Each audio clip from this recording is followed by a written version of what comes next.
Apa yang kau alami kini mungkin tak dapat engkau mengerti. Cobaan yang engkau alami tak melebihi kekuatanmu. Tuhanmu tak akan memberi ular beracun pada yang minta roti. Satu hal tanamkan di hati, indah semua yang Tuhan beri. Tangan Tuhan sedang merendam suatu karya yang agung mulia. Saatnya kan tiba nanti, kau lihat pelangi kasih-Nya.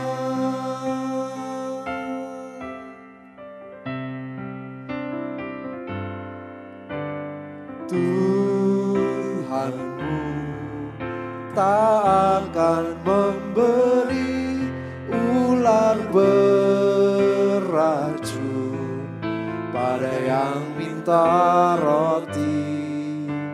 Satu hal tanamkan di hati, indah semua yang Tuhan beri. Tangan Tuhan sedang merendam suatu karya yang agung mulia. Saatnya kan tiba nanti, kau lihat pelangi kasih-Nya. Tangan Tuhan sedang merendam suatu karya yang agung mulia. Saatnya kan tiba nanti, kau lihat pelangi kasih-Nya.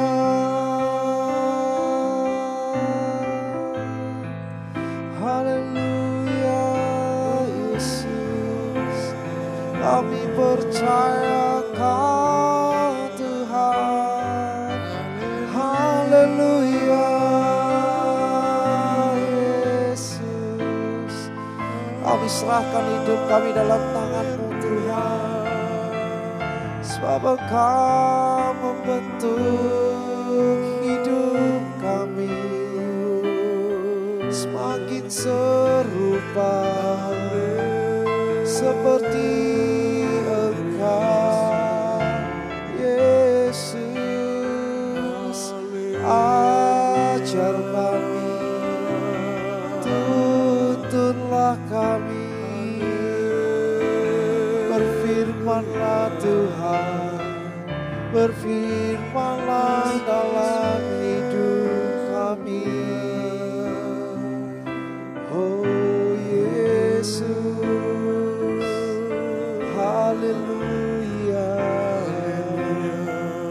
kami berserah, kami percaya Tuhan, tangan-Mu yang menggandeng, tangan-Mu yang menuntun kami. Haleluya. Yesus,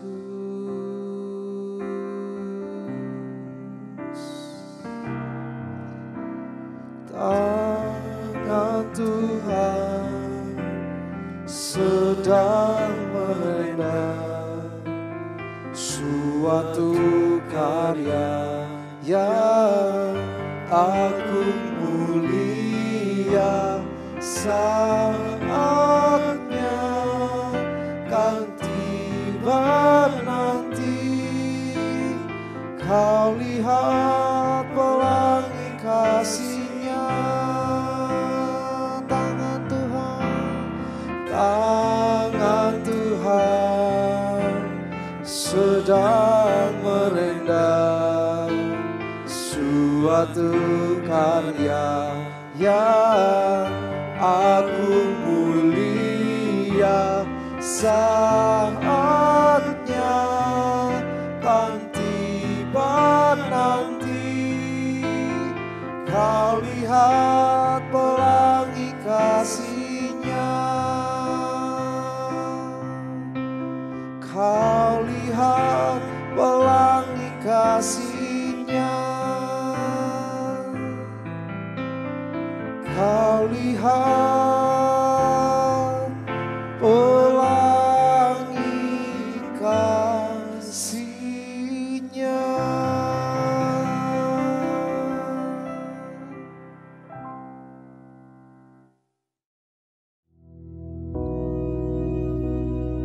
Bapa kami yang di surga, dikuduskanlah nama-Mu, datanglah kerajaan-Mu, jadilah kehendak-Mu di bumi seperti di surga. Berikanlah kami pada hari ini makanan kami yang secukupnya, dan ampunilah kami akan kesalahan kami, seperti kami juga mengampuni orang yang bersalah kepada kami. Dan janganlah membawa kami ke dalam pencobaan, tetapi lepaskanlah kami daripada yang jahat. Karena Engkaulah yang empunya kerajaan dan kuasa dan kemuliaan sampai selama-lamanya. Amin.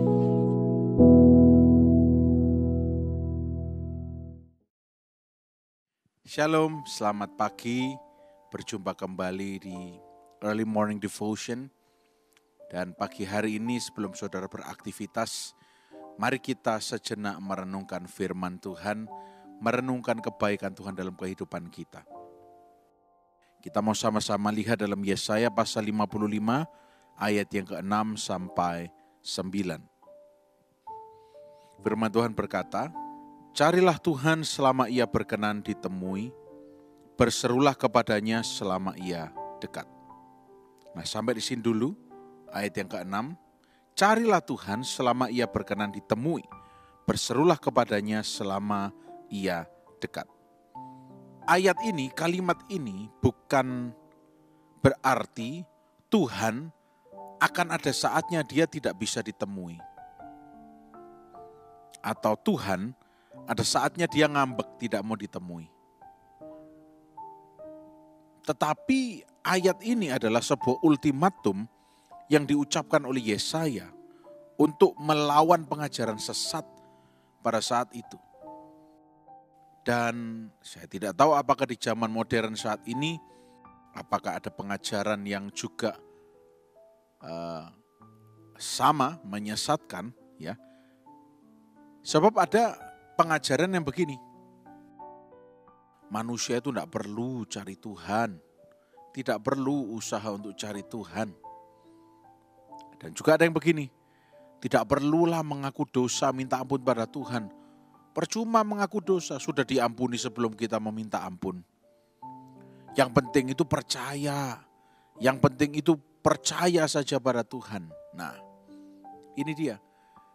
Ketika kita menganggap Tuhan hanya sebagai sebuah broker, ya, atau orang yang kita pegangi investasi kita, menjalankan investasi kita. Kalau kita mau investasi tambahan supaya kita anggap kita mau lebih kaya, maka kita datang pada broker berdoa, Tuhan mau mohon pasti doaku dijawab. Tuhan mohon pasti berkatku lebih banyak ya, berkatku lebih banyak, amin. Tuhan bukan broker. He is the author of our life. The author of our life. Dia pencipta kehidupan kita. Dia yang mencipta kita. Dia yang tahu apa yang harus diperbaiki dalam kehidupan kita. Dia yang tahu kapan kita harus meninggalkan dunia ini. Dia yang tahu apa yang harus dia berikan pada kita dan kapan dia harus berikan itu. Dia yang tahu. Maka dalam kaitannya dengan kemahatauan Tuhan, kita tidak datang kepadanya untuk mendapatkan bocoran informasi dari Tuhan mengenai apa dan mengapa dan siapa dan yang lain-lain yang sedang terjadi dalam hidup kita. Tetapi kita datang karena kita ini segambar dan serupa dengan Dia. Karena kita mau bertumbuh menjadi semakin seperti Kristus. Karena kita mau terus membangun hubungan yang baik dengan Kristus. Sekali lagi bukan hubungan transaksional, tetapi hubungan yang relasional. Kita datang kepada Tuhan, kita cari wajah Tuhan. Karena kita tahu ketika kita memandang wajah orang yang kita kasihi dan orang yang mengasihi kita, yaitu Yesus, maka ada ketentraman, maka ada ketenangan, maka kita merasa ada jaminan kepastian. Oleh karena itu seperti seseorang yang merindukan kekasihnya, terus mencari wajah Tuhan. Terus mencari hadiratnya. Saudara tidak diminta untuk mencari hadirat Tuhan 24 jam dalam sehari. Saudara diizinkan untuk beraktivitas. Bahkan Tuhan yang memang menciptakan saudara untuk tetap bisa beraktivitas, bisa bekerja. Supaya saudara memperoleh upah. Dan Tuhan memberkati upah yang saudara terima untuk saudara menjadi berkat. Tapi dalam urusan ini, mencari Tuhan, apa yang harus kita lakukan? Bukan hanya sekedar percaya hubungan transaksional, tetapi kita juga perlu datang kepadanya seperti kekasihnya. My darling, my sweetheart, sayangku. Aku minta maaf kalau tadi aku begini. Manusia saja senang kalau mendapatkan penjelasan seperti itu. Apalagi Tuhan yang melihat attitude kita, sikap kita yang demikian, maka Tuhan akan disenangkan. Dan sikap berikutnya yang perlu benar-benar kita pahami dan resapi ada di ayat yang ke-7. Ayat yang ke-7 berkata, baiklah orang fasik meninggalkan jalannya dan orang jahat meninggalkan rancangannya. Baiklah ia kembali kepada Tuhan, maka Dia akan mengasihaninya dan kepada Allah kita, sebab Ia memberi pengampunan dengan limpahnya. Ayat yang ke-7 ini berbicara mengenai sebuah urgensi, sebuah hal yang sangat urgent, penting untuk diperhatikan dan segera dilaksanakan. Saya rasa kalau saya tidak salah ingat, saya pernah membagikan ini, yaitu tentang orang fasik itu seperti apa sih. Jadi saudara pasti tahu orang fasik itu seperti apa. Kalau kita merasa bahwa diri kita adalah orang yang paling benar, ya itulah kita orang fasik. Kalau kita merasa bahwa rancangan kita itu sudah yang paling benar, walaupun kita tahu bahwa ada Tuhan yang lebih besar daripada kita, itulah kita orang fasik. Firman Tuhan menegur kita. Baiklah orang fasik meninggalkan jalannya. Orang jahat meninggalkan rancangannya. Baiklah ia kembali kepada Tuhan, maka Dia akan mengasihaninya. Ayat ini berbicara mengenai sebuah pertobatan. Sudah berhenti pakai cara kita sendiri dan mulai percaya pada cara Tuhan saja. Karena kalau dengan cara kita mungkin bisa, tetapi terbatas. Tapi kalau cara Tuhan itu luar biasa indah. Dan cara Tuhan bukan cara kita. Nah itu dia ayat yang selanjutnya. Ayat yang ke-8 dan 9. Sebab rancanganku bukanlah rancanganmu dan jalanmu bukanlah jalanku. Demikianlah firman Tuhan. 9. Seperti tingginya langit dari bumi, demikianlah tingginya jalanku dari jalanmu dan rancanganku dari rancanganmu. Ketika saya merenungkan ayat ini di saat teduh saya di pagi hari, baru saya paham apa itu maksudnya rancanganku bukan rancanganmu. Bukan berarti setiap doa yang kita naikkan itu dibatalkan oleh Tuhan. Bukan berarti setiap permohonan yang kita naikkan kepada Tuhan itu di-cancel oleh Tuhan. Tidak. Sebagai contoh konkret, ya, ketika Ibu Samuel, Mama akan dipanggil Tuhan, kami sekeluarga selalu berdoa, Tuhan kami percaya, sembuh, sehat, pulih, tidak ada yang mustahil. Terus berdoa, bahkan sampai detik-detik terakhir hendak meninggalkan dunia ini, itu terus yang kami ucapkan, sembuh, percaya, sudah sembuh, sehat, sukacita. Bahkan ketika dokter sudah mendeklar, sudah tidak bernyawa lagi, sudah tidak ada, itu yang terus kami ucapkan, sembuh, percaya, sehat. Kenapa? Apakah kami mengalami gangguan jiwa satu keluarga? Bukan. Tapi karena itu firman Tuhan yang perintahkan, maka kami perkatakan. Apakah kami merasa bahwa rancangan kami seolah-olah tidak berjalan? Pasti. Karena kami sudah punya plan, nanti kalau sembuh, nanti begini-begini, nanti kalau terima ginjal baru begini-begini. Ya, kami percaya, kami punya iman, percaya kami. Tapi kalau saudara lihat kenyataannya sekarang, apakah Mama sudah sembuh? Sudah sembuh. Tidak mengalami sakit lagi. Bahkan tidak sedikit orang yang memang Tuhan berikan karunia berkata bahwa, wah puji Tuhan. Tuhan perlihatkan pada saya wajahnya Ibu Samuel seger sekali seperti pada waktu muda. Puji Tuhan karena sudah sembuh. Karena di surga tidak ada sakit penyakit. Karena di surga tidak ada gangguan dan sebagainya. Bahkan saya ingat ketika menuliskan surat kematian, keterangan kematian dari rumah sakit, tidak ada tulisan kematiannya karena apa? Karena memang meninggalnya dipanggil Tuhan, bukan karena sakitnya. Tuhan Yesus baik. Oleh karena itu, kalau saudara saat ini merasa bimbang, apakah aku harus tetap berdoa untuk sembuh? Ya, terus lakukan. Apakah aku harus terus berdoa, percaya mujizat terjadi? Terus lakukan. Jangan bimbang, jangan mundur, jangan kendor. Terus percaya, terus berdoa, terus berharap. Karena itu firman Tuhan yang perintahkan. Sampai kapan? Sampai mujizat Tuhan nyatakan. Lalu kalau nanti yang saya doakan berangkat pulang, itu bukan rencana kita, bukan urusan kita. Itu kedaulatan Tuhan. Karena Tuhan tahu yang terbaik. Bagian kita hanyalah selama kita di dunia ini kita berjalan bukan menggunakan rancangan kita, tetapi rancangan Tuhan. Kami percaya, sehat, berkemenangan, sembuh. Nah, apakah kira-kira doa yang keluarga kami naikkan tidak ada harganya di hadapan Tuhan? Oh tidak. Banyak hamba-hamba Tuhan yang sudah bilang kepada kami, termasuk saudara Jemaat Gereja Allah Baik Mojokerto yang sudah mendoakan Mama, terima kasih.